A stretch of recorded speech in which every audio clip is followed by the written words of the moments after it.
Good day, Mom. Today, I'll be sharing with all the lessons we've covered from week 1 to 8 in our subject Discrete Mathematics for IT. This subject may sound complex at first, but it's actually one of the most practical foundations of computer science because it teaches us how computers handle data, logic, and relationships. First, week 1 to week 2, Introduction to Discrete Mathematics, Sets and Relation. We began with the question, what is discrete mathematics? It is the study of mathematical structures that are countable and distinct. Unlike continuous math, which deals with things like measurements and curves, discrete math focuses on objects that can be separated or counted, such as numbers, symbols, and logical statements. This is essential in computing because computers operate on discrete values like 0 and 1, known as binary data. Then we learned about sets, a basic powerful concept. A set is simply a group or collection of distinct elements. For example, if set A equals open brace 1, 2, 3, close brace, it means A contains the number 1 and 3. We also explored set operations. Union, written as A union B, combines all elements in A and B.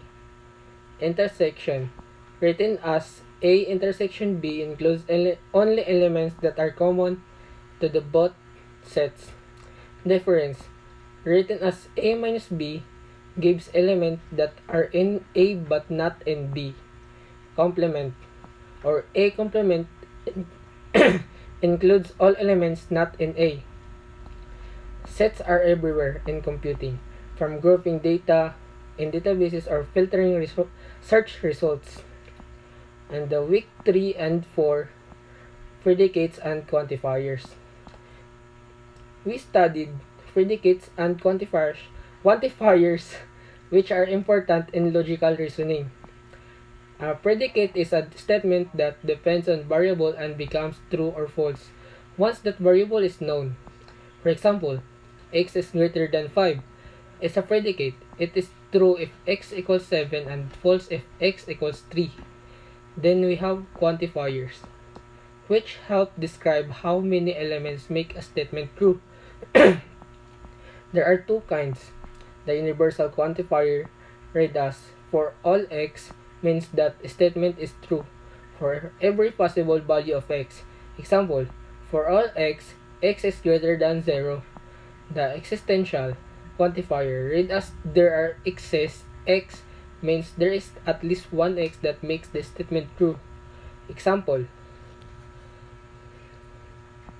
there exists an x that is greater than 10. Predicates quantifiers are the backbones of programming, foundations, logical algorithms, and mathematical proofs. And week 5 and 6 is set theory and operation on sets. Week 5 and 6 continue with set theory, where we practice performing operations on multiple sets and understanding their relationships. For example, if A equals open brace 1, 2, 3 close brace and B equals open brace 3, 4, 5 close brace, then A union B equals open brace 1, 2, 3, 4, 5 close brace. A intersection B equals open brace 3 close brace. A minus B equals open brace 1, 2 close brace. We also talk about Venn diagrams, which visually show how sets overlap or differ from one another. This lesson helps us in computer applications like data grouping, logic filtering, and database operations, where we need to combine or separate information efficiently. And the last is week 7 and 8, relation and functions. Finally, relation and function which connect sets together. A relation shows how elements from one set are related to elements of another. For example, if set A is students and set B is subjects, a relation could show which student is enrolled in which subjects. A binary relation written as capital R is a set of ordered pairs, meaning pairs like open parenthesis A, B, close parenthesis, where A comes from set A and B comes from set B. We learned three special properties of relations. Reflexive relation. If every element is related to itself, for example, open parenthesis A close parenthesis is in R for all A. Symmetric number two, symmetric relation. If whenever open parenthesis AB close parenthesis is in R, then open parenthesis BA close parenthesis is also in R. The number three is transitive relation. If open parenthesis AB close parenthesis and open parenthesis BC close parenthesis are in R, then open parenthesis AC close parenthesis must be also in R. Then we studied functions, which are special types of relations. A function assigns exactly one output for every input. There are three kinds of functions. Injective functions, also called one-to-one, where no two inputs share the same output. Surjective function, or onto, where every possible output has at least one input. Bijective function, which is put one-to-one and onto, meaning there's a perfect pairing between inputs and outputs.